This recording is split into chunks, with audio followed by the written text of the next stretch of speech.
first TWW. Ridiculous.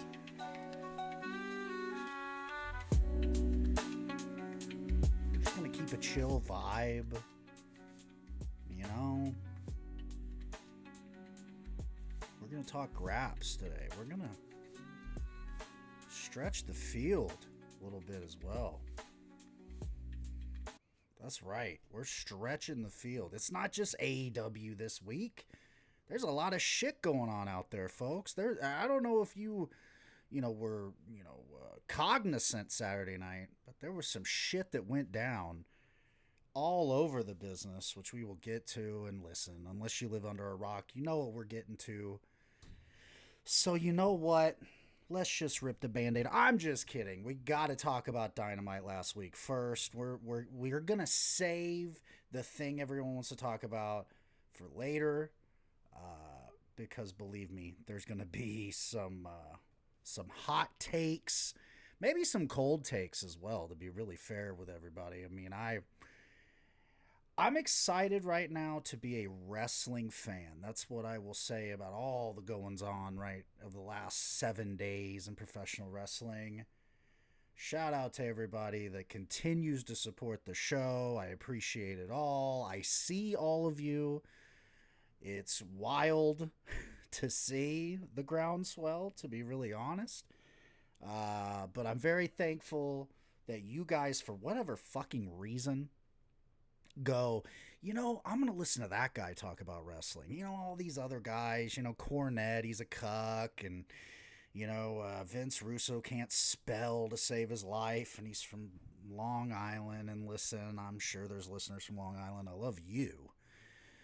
But, and then, you've got guys that are from Wyoming that just grift for grift's sake, because to be really honest, has Eric Bischoff ever done anything else but grift? I digress heavily. Let's get into wrestling, and let's get into some good wrestling. And that was motherfucking Dynamite last week. This was a great show from Oceanside, California. I know there was some people from the Sickos Club there. They were out and about. They loved it. They said great energy, and you can't ask for anything better. And it all began with Cope arriving in the back of an ambulance. This was very WWE, but you know what? It kind of worked. And, he's like, Death Riders, you're all leaving in this motherfucker tonight. Which is like, oh, heavy statement, sir. We'll see if that's true. And then we get right into an awesome little vignette with MJF with the tattoo removal. By the way, people, if you really believe that he got his tattoo removed, you're stupid, okay? And here's why you're stupid. At the very end of that segment, they show the little laser hitting skin. There was never ink on that leg, people. That was the other leg. I hate to break it to everybody. I know you wanted to believe it. You wanted to believe MJF was such a piece of shit that he'd get a tattoo on his body of the AEW logo and then just take it off like an evil man. He didn't do that, guys. I'm sure he still has the tattoo, and if he doesn't, it's his prerogative, but I think it's a fucking angle, folks. But it was great, and he's, it works because he's like, I used to believe in the AEW 3 letters. Now I only believe in MJF, and he's talking about how Hangman, fuck you. It was great. I love this whole thing with Hangman and old MJF, if you will. Hangman comes out. He's a house of fire. He doesn't even bother getting gear on this week. He just comes out there, gives a fucking buckshot lariat. I can't even say it to Aaron Solo. I can't even say it because it didn't last long enough to say. He killed that motherfucker.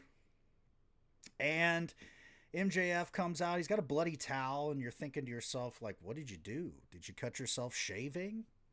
That's a little bizarre. And he's kind of looking menacing, as one would.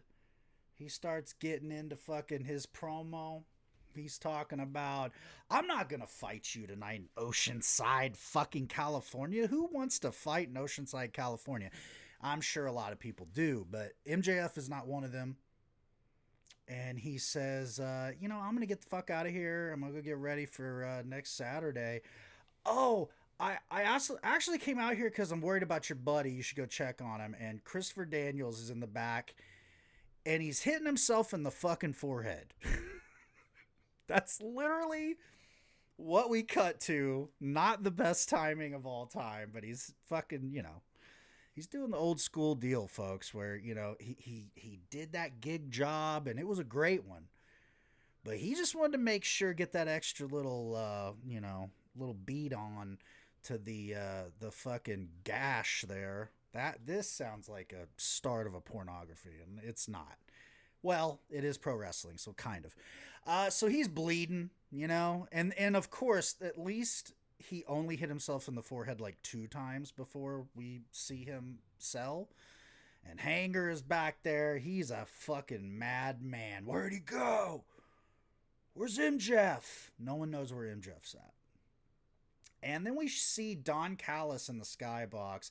I love this. And somebody put it really well on Bluesky, I believe. They were like, I really like about AEW running these smaller venues that you kind of get a better image of like when people are like watching a match as part of the angle.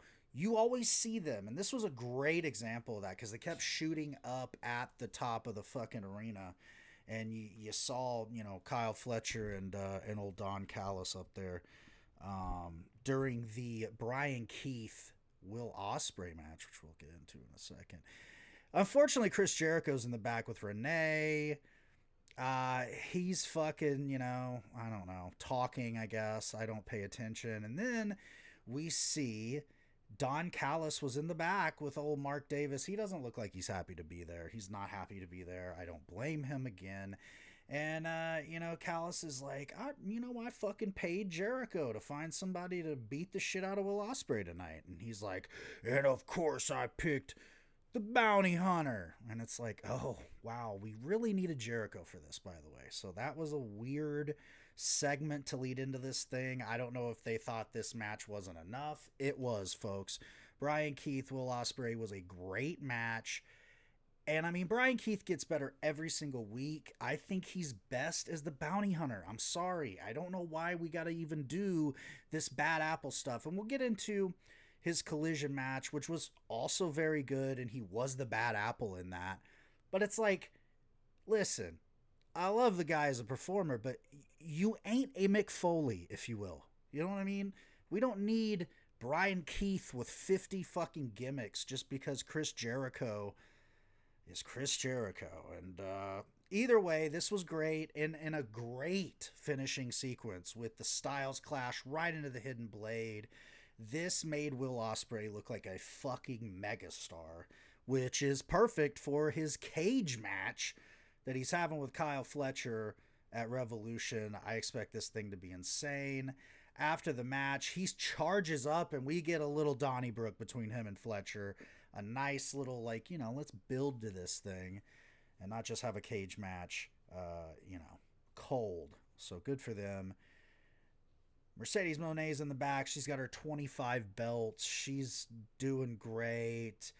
And Billy Starks from Ring of Honor, who it's like, okay, she's been Athena's bitch for like a year and a half.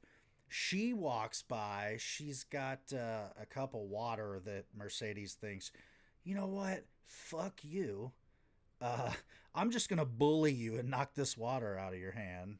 Billy's like, if I were you, I'd watch your back. And behind her is Momo Watanabe. And she fucking scares Mercedes. She runs off and leaves the TBS title. Momo pauses, but poses with it. And that is apparently the build to this TBS title match. The saving grace is that Momo Watanabe and Mercedes are great workers. They've already wrestled before. It was a great match. I don't expect anything less at Revolution. I really would love to believe Momo has a chance. This has kind of been the issue with Mercedes in a lot of instances where she isn't working the higher tier women a lot. So because of that, she's had great matches with, like, Harley Cameron and, fucking Chris Statlander, who I would actually argue is probably the one name that is a higher name in AEW that she's wrestled. Obviously, Britt Baker notwithstanding, I didn't think those matches were very great anyway. But she's kind of wrestled the mid-card women, and because of that, it never feels like she's really in danger, except for that Harley Cameron match. I'll give Harley Cameron that. She pulled that thing out. But I don't know. I feel like this Momo match has to end with something. Either a debut, maybe, of a woman, or a big return, or, I mean, don't ask me. I would say bring Athena into fucking AEW, but I doubt that as well. But something like that. I think she needs a jolt here for AEW. She's been killing it in Japan. She needs that energy here. It kind of just feels like it's been pretty safe with Mercedes for the most part. Next, we have the Murder Machines, Lance Archer, Brian Cage against the Outrunners. The winners will go on to face the World Tag Champs, Hurt Syndicate. This was a fun little match. Basically, where the Outrunners got the shit beat out of them for most of this match, all the way into the end when the Hurt Syndicate ran the fade, if you will, and distracted the Murder Machines to get rolled up and pinned. The Outrunners are going to Revolution to wrestle Hurt Syndicate, and I love this stuff. This is like very Mulky Mania. This is very like, this is the job guys that are getting a push. They're over, though. I mean, they are over, and I think that, my good buddy Tom from All Elite Wrap Up has it perfect, where let's do this like the Rocky movies, okay? Let's have them, even maybe get murdered here, right? And then you do, in a month or so, they fucking build themselves back up. You have the fucking, a draw maybe, and then you have the huge win. Or you can even flip that. You could have Outrunners get a flash title win at Revolution. That would be insane. I don't think it's time. I think Hurt Syndicate feels way too strong for that to happen. But either way, I love this shit. This is what pro wrestling is all about. You need to, like, mix it up. It doesn't have to be like killer versus killer all the time. Make it like a little Cinderella situation here. And,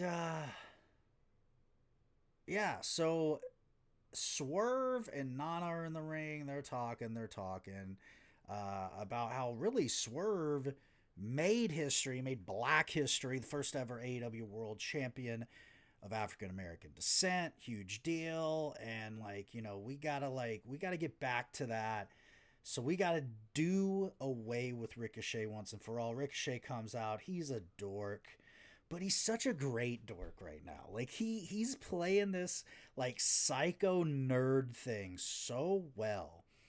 And they go into, well, I don't think you deserve a rematch. I beat you, Swerve. And Swerve's like, all right, yeah, okay. And then Nana's like, you know what? How about we make it a number one contenders match for the world championship? And of course, little Ricochet, little piece of shit's like, oh, okay. If it means more potential money and glory for me, absolutely. Great shit here. And then, of course, it is announced, and we'll get into it later, the contract signing, which there'll be somebody bleeding, or at least beat up and thrown through a table. So, good stuff. And Hangman's still looking for MJF. He's going to run him over now. That's crazy. And that leads us to the trios match. TNT champion Daniel Garcia and FTR against Undisputed Kingdom, Adam Cole, Kyle O'Reilly, and Roderick Strong. This was very good, but I just was very low on Garcia doing these multi-mans, not defending the TNT title. And that's all I'll say about this because of what they do at Collision. But solid match, and Garcia gets the pin on Adam Cole, which is weird as a way to then announce on Collision there's a TNT championship match. So Cole earned a title match by losing. Kind of weird. I'll give all the haters that. Kind of weird. But either way, it was a great match on Collision, though. You got Claudio looking for Cope. Everyone's fucking running around. There's a lot of craziness here. Switchblade ends up coming out. He gets fucking overwhelmed. And then we have, fuckery here where Wheeler knees Marina, knocks her fucking out. Jay White fucking levels him with a Blade Runner because that's what he does and has for the last 6 weeks. Cope comes out. He concertos Claudio. Yuta gets saved, and Marina's about to get murdered by Cope, and Willow Nightingale comes out to do the deed and concerto Marina. This has to lead to a match, though. I don't understand why we're doing Marina and Willow for anything else, so I hope that they just formally announce that for Revolution or Collision or something this week, because it's that's another thing with AEW. They build things and then we don't get anything. And I don't know why that happens a lot. Next is Deonna Purrazzo against Harley Cameron. This was a really good match. And again, Deonna Purrazzo, one of the better wrestlers in the women's division, shows that here. Another good showing with Harley Cameron. They're doing a good job of protecting her and being with good in-ring performers because she is over. So they're going with that.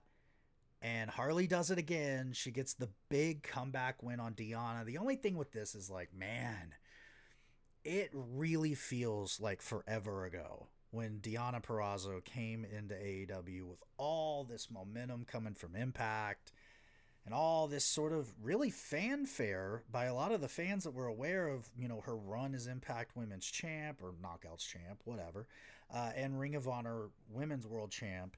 And that has just not been her case in AEW. She's had a couple title situations. She's had a couple things that looked like they were going to be something.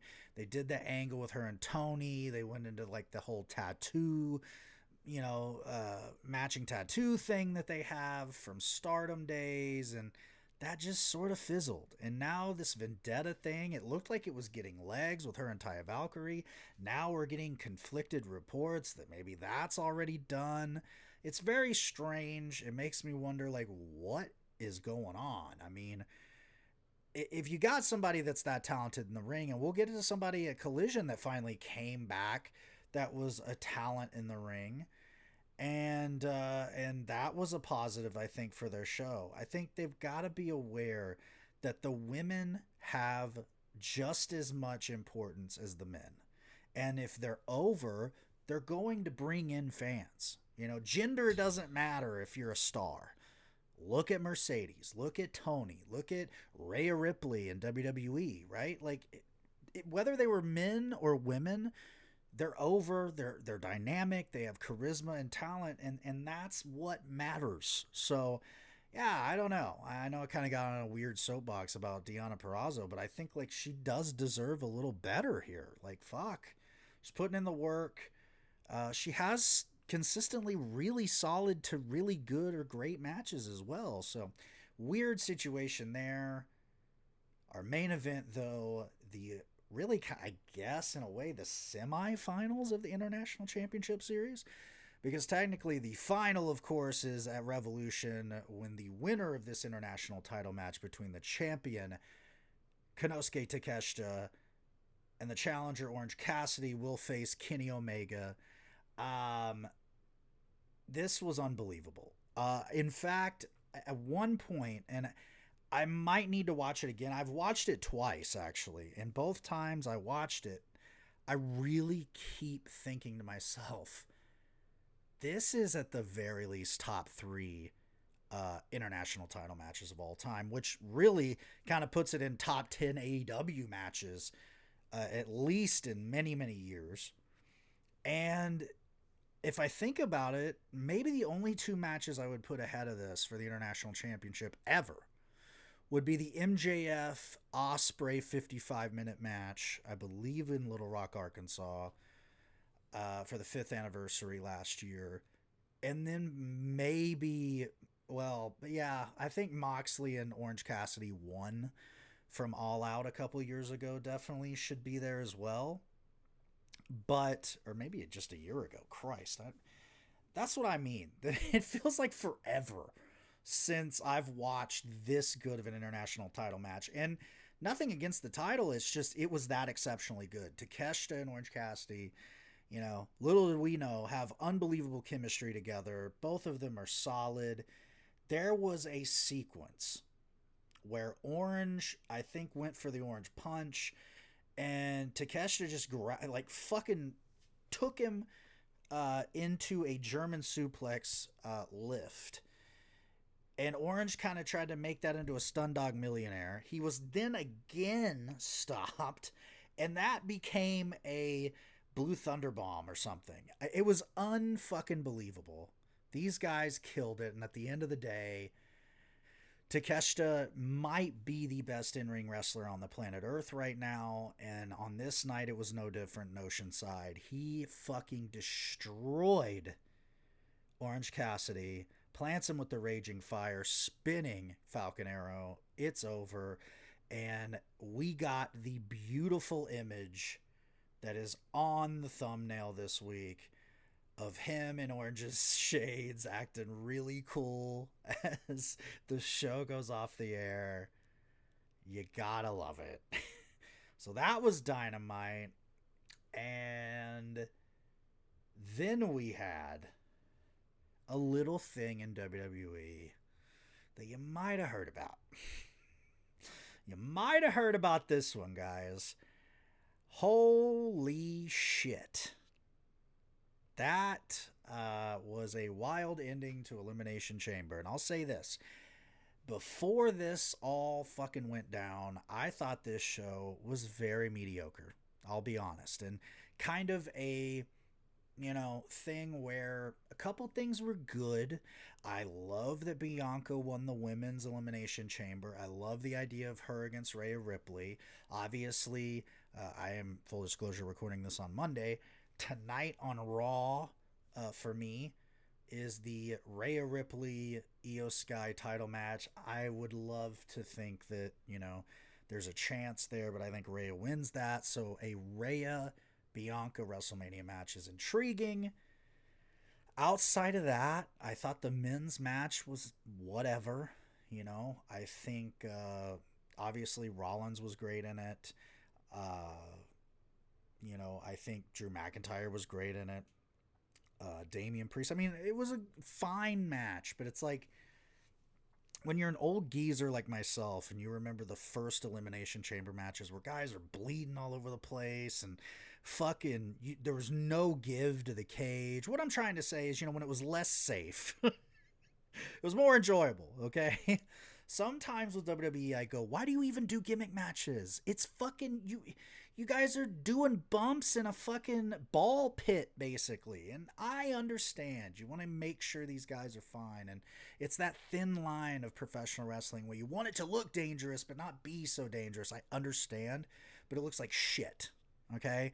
When I'm seeing guys taking bumps on the cell chamber floor that is clearly a fucking 8-inch foam mat, it's kind of hard for me to be like, man, Elimination Chamber is still cool. With that said, John Cena winning it initially, I was like, okay, all right, I understand it's his swan song. He's probably their biggest star of all time. Not even based on numbers or whatever, but just longevity and brand recognition. He's right there with Hogan. He's right there with Stone Cold. And listen, I'm an old hat, man. I hated Cena when I was a teenager. Hated him. To the point that I quit watching WWE because of the push he got back then over guys that I thought were better, like specifically Randy Orton. I'll go to my grave thinking Randy Orton's one of the greatest in the history of wrestling, period, of any era. And if he was in any era that didn't have John Cena, I think he would be an even bigger deal. And that's saying something because he is a big deal. Anyway, my point is, I was never a Cena guy, ever. Really almost didn't even respect him for a lot of years, which is ridiculous, obviously, because now that I look at wrestling the way that I do, which is really, for the most part, I really do try to watch wrestling without a bias to it. It's impossible. I know that. I do have bias in a lot of ways. Like, anyone that listens to this show on any consistent level knows that I'm very critical of WWE. But it's because I've lived through the WWE for the last, God, probably 30 years. So I know the fucking thing, They're going to go with the easiest path with least resistance. That's just what WWE does for the most part. Obviously, in this instance, I don't think they did. I think they actually made a very, very risky move here because after John Cena won the Elimination Chamber, Cody Rhodes comes out because why not be the stupid babyface that WWE loves every single generation? Go out there and shake that old man's hand. So he did. And then The Rock and Travis Scott, the human Fortnite emote, shows up. And I'm like, okay, what the fuck does this mean? Why is Travis Scott here? And everyone apparently thought the same thing. Like, cool, I'll give him this. I love the little, saging himself shit. My wife had to tip me on that because I'm a fucking idiot. I was like, what is he doing? What is that? He's just doing a fucking Fortnite emote. And she was like, no, he's got Sage. And I was like, oh, okay, that's kind of sick, actually. That's pretty cool. Outside of that, he's just fucking standing there. I'm like, all right, what's the purpose of this human being here? We got into that real quick, but The Rock says, hey, all right, bitch. What's your answer, Cody? And Cody says, go fuck yourself. Okay. And it wasn't bleeped. That was interesting. So that immediately was like, okay, that's different. And then, the whole time Cena's like, oh, he burned you.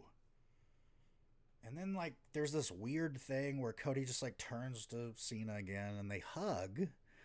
And that is when the fucking, the Manchurian Candidate was released.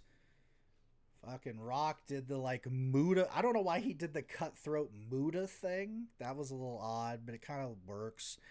The fucking do the deal. Cena walks away, nut shots Cody and beats the ever loving fucking shit out of him. The crowd's losing it. Toronto, nobody knows what's going on. I'm like looking at my wife like, what are they doing? This is crazy. And they fucking beat old Cody bloody, and then Travis Scott slapped the ever-loving shit out of that man. Wow. And they left him laying. And of course, in this image, if you're watching on YouTube, he stole the belt for a second. He did end up throwing it back on Cody because I guess, it's a foregone conclusion that John Cena is going to win the WWE title at WrestleMania. But holy shit, folks. The trigger of all triggers to pull in the wrestling business of the modern era has been pulled. And I'll say this. This is basically my thoughts on it. I think it's the best thing that WWE could have done going into WrestleMania. Before this, I was so low on this fucking WrestleMania. I was like, oh God, like what... it was cool that Jey Uso won the Royal Rumble, right? So I was interested in him and Gunther, but they haven't pushed it like a big main event. So I knew that wasn't going to be the real main event. And then there's rumors that like it's going to be Cody Rock, and now Rock's like not wanting to wrestle, which is odd. I guess he's filming something. I don't know. And then they, especially at the Rumble, do this bizarre angle where Roman gets put out by Rollins, but he doesn't turn heel, but he's kind of still a babyface because Punk's a piece of shit, but Punk's not a heel. It's this bizarre thing, and they continued that in the Elimination Chamber where Rollins cost the match for Punk and acted like a psychopath on the outside like the old days. I don't know what's going on. But clearly WWE was like, well, fuck, we kind of don't, what are we doing? We're just sort of like putting a bunch of patches on little leaks and it's not going to last. And they pulled out the fucking, the big one here. With that said, I just hate that it's the end of Cena's career. I do believe them when they say that next year Cena will no longer be an active wrestler in this business. And I think that that's crazy. I've seen his entire career, but I wish they would have pulled this trigger when it was rumored in 2011. I mean, any other time. It just is a shame that the dude is getting to do, because from what I understand, he always wanted to do this. He was very excited when it was pitched to him originally. He wanted to do this. So it's cool that he gets to, but, you know, people are saying a lot of things about this, and there's a lot of truth to it. It is a massive story in the entire history of the wrestling business. No doubt about it. It will be talked about forever. It will. But a lot of things do. It doesn't necessarily mean that it's going to lead to WWE's biggest time of all time. I mean, we're getting to a point where WWE just, I mean, they shit money. I mean, they've gotten themselves in a position with TKO and with their assets and their IPs and their television rights deals and yada, yada, yada. I mean, it's a constant money flow situation. So the idea that WWE is going to die or it's going to fall off, that is just insane. I'm not crazy enough to believe that.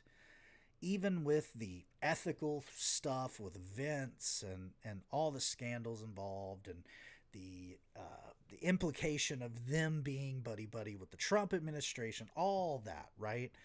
It just simply is a juggernaut that cannot be stopped. And it's been that way for decades. I would argue after WCW was purchased and ECW, and it really was at that point at least a total monopoly of the business, regardless of what anyone over there wants to believe. I mean, from then on, they have been a juggernaut. With that said, I think the days of WWE looking at AEW like we don't have to worry about them are going to come to an end.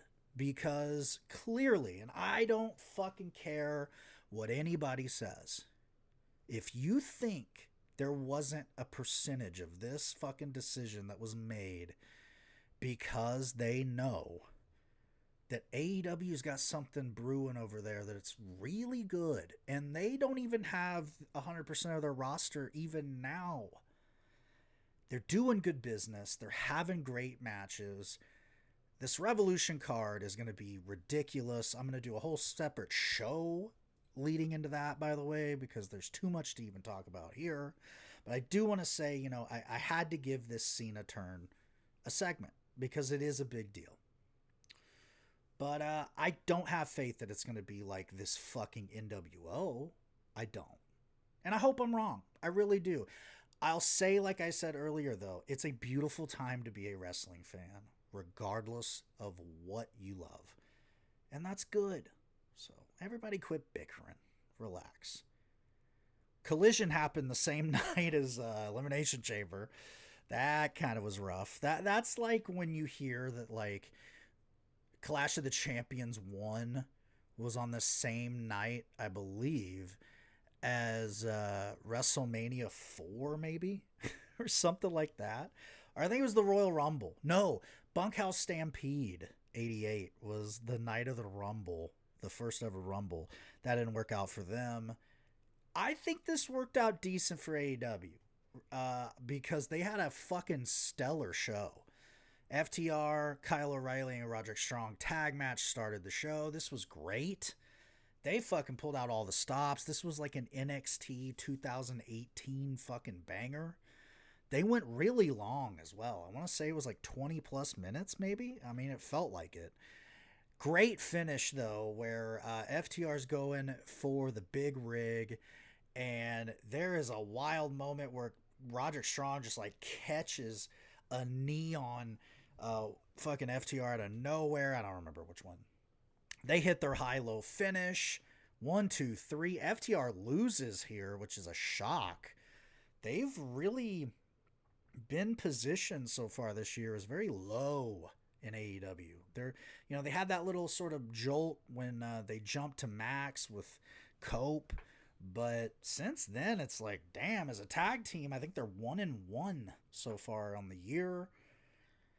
I kind of like the idea of FTR having to like claw back And I really love the idea of them turning back heel because I feel like they are so stale right now as this bizarre like pseudo baby face but not thing that they are. Very odd. We had Wheeler Yuta have a little warm up match against one of my favorites of all time, Willie Mack. I really love Willie Mack, and he has a good little showing here. Obviously, not much.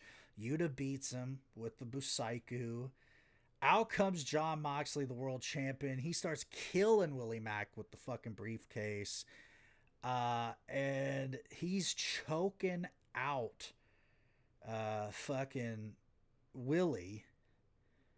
And yeah, we get an idea that he's like, Yuta's gonna fucking soften you up at Dynamite Cope. So, oh man, I bet old Yuta, who does the job to the stars, is gonna do a whole bunch. But either way, we have Mercedes Moné in the back again, and yet again, Billy Starks is there, and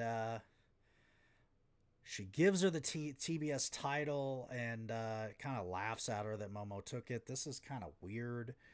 But then Billy throws a drink in Mercedes' face. She gets pissed. I really do hope this is a seed being planted for the impending Mercedes Athena angle, because I think that could be very much money. And I think that also it's time for Athena to get out of Ring of Honor. She is way, way too popular for that. Because ROH is just like a fucking... I love ROH, but fuck, it's just like this weird, suspended in fucking nothingness thing right now. And it's a shame. We have Toni Storm in bed with a fucking neck brace on. She's out, but she's going to be ready for Revolution. And she tells Mariah May she's about to meet God. God is a woman, folks. So, and I am going to assume that it's Toni Storm beating the shit out of her. So that was good. Good little piece of business. Another great piece of business. Swerve against Clark Connors. I love the idea of Clark Connors coming into AEW. I don't care if it is full-time, part-time, anytime. I love Clark Connors. I think he is one of those guys that's on the rise, and he has been for a couple years. You know, I like that he went heel with the Bullet Club War Dogs, and he's done great work right here. He just has a really solid match. Didn't have a great amount of time, doesn't need to, because he's here to lose to Swerve, and he does. And we're going fucking right into Revolution, him and Ricochet. I thought this was good stuff. We have a little video of the Outrunners and Hurt Syndicate kind of giving us a little teaser into that tag title match. Harley, this is weird. Harley's on commentary cutting a promo. There was no match, nothing. Maybe I missed something because, again, I'm double screening that and Elimination Chamber on this night, but this was weird. Still over, though. And the live crowd really, I don't believe, could hear her, so just her presence was over in Oakland, which was interesting. We have Big Boom AJ, the Costco cookie guy, who, hey, he fucking boosts views and ratings. I know that's bizarre, but he does. He gets interrupted by Johnny TV, who, holy fuck, you could have told me he was not in the company and I would have believed you. And then the MVPs of Ring of Honor right now, MXM Collection, flank him, and we get the announcement it's going to be Big Boom AJ and Orange Cassidy against Johnny TV and MXM Collection in the pre-show 0 hour, whatever you want to call it, of Revolution. Another big YouTube fucking push there. We had Lee Moriarty and the Infantry kill some job guys. Love Infantry, love Shane Taylor Promotions, love Lee Moriarty. I mean, I'm loving this. I know I keep saying that, but it was a great show, and they really did showcase a lot of the guys that don't get on Dynamite all the time. So I'm always a fan of that, and that led us to a really, really good match. Daniel Garcia finally defending the TNT title again against Adam Cole. This was back and forth, unbelievable. I mean, true false finishes. There were like 3 or 4 times I thought Adam Cole had the title won. Same goes for Daniel Garcia retaining. And right as it was getting good, fucking out comes Infantry and Lee Moriarty to just start beating down everybody. And Shane Taylor comes from the back and is clearly the leader here. And I believe the match to fucking book here, because they have been planting the seeds, by the way, with Shane Taylor and Garcia anyway. I say make that bitch a 3-way. Adam Cole, Shane Taylor, Daniel Garcia for the TNT title at Revolution. Stack that card up. I think one more match. You got to have the TNT title on there. That has been my biggest issue with AEW as of late, was the Daniel Garcia thing. Like, come on. He deserves a push. If you're going to have a guy like Jack Perry, who I think, honestly, it would have been just as good, if not better, to have kept the title on him. Whatever happened with that happened, and that's fine. But I just then fucking push Daniel Garcia. You're going to give him the title. That's just, it's one of those weird AEW things. Either way, this was great. And a very rare moment for AEW to have a non-finish. They don't do a whole lot of those. So I really do think that's got to lead to a fucking 3-way. We get Big Justice announcing the Orange Cassidy thing. And Mark Briscoe will be the other guy in his little trio at Revolution. That'll be great. We also had a moment on here where fucking Gabe Kidd just sort of got in Mark's face, which I love. Give me that all day. I want to see Mark Briscoe and Gabe Kidd beat the shit out of each other. Julia Hart and Queen Aminata had a great match.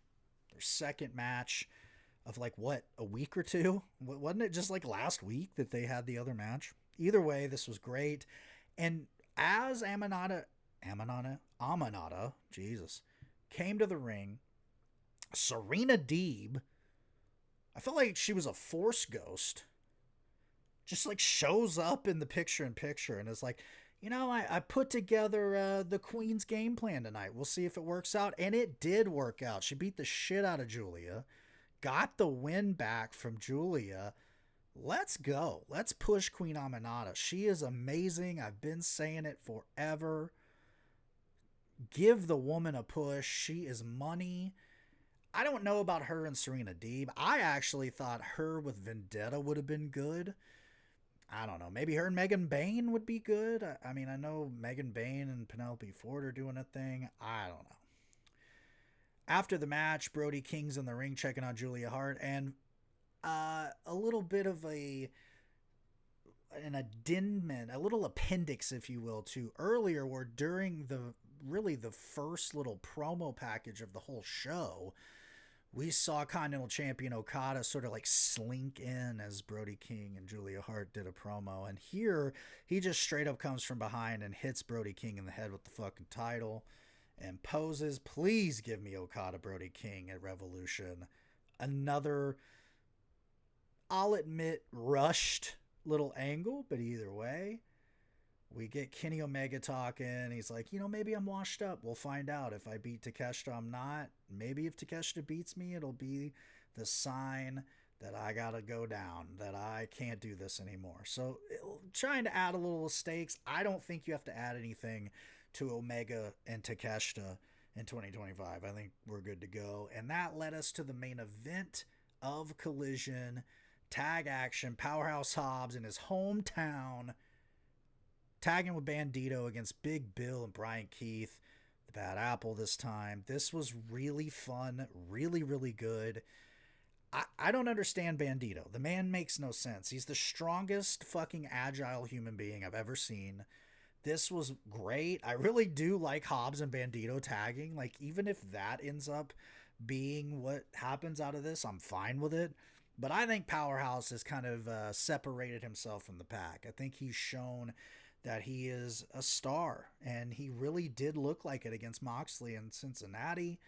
I mean, he's been money against Big Bill. He was money here, and he gets the win here, and beats Keith with the spine buster to end Collision. I'm excited. I'm excited for all four of these guys, but I'm very excited for Bandito and Powerhouse. I think those are two of your baby faces that could really be breakout guys for AEW because they tick a lot of boxes. They're the lucha influence with Bandito and with Powerhouse. It's a different dynamic. I mean, it's the same ideas with Swerve, getting that minority fan base to see someone in their image. That's very important. And so a guy like Powerhouse is honestly invaluable. So I hope that they continue with this because he's a guy that's grinded and he deserves it. With all that said, here's all we know about Dynamite on Wednesday. We know we got Thunder Rosa and Chris Statlander against Megan Bayne and Penelope Ford. This will be great. I do think Megan Bayne and Penelope win by fuckery. Maybe that leads us to some weird four-way at Revolution. I feel like they definitely need to do something at Revolution with these women. But then again, the card's getting pretty crowded. So either way, a solid women's match for the show. We got the Ricochet Swerve contract signing.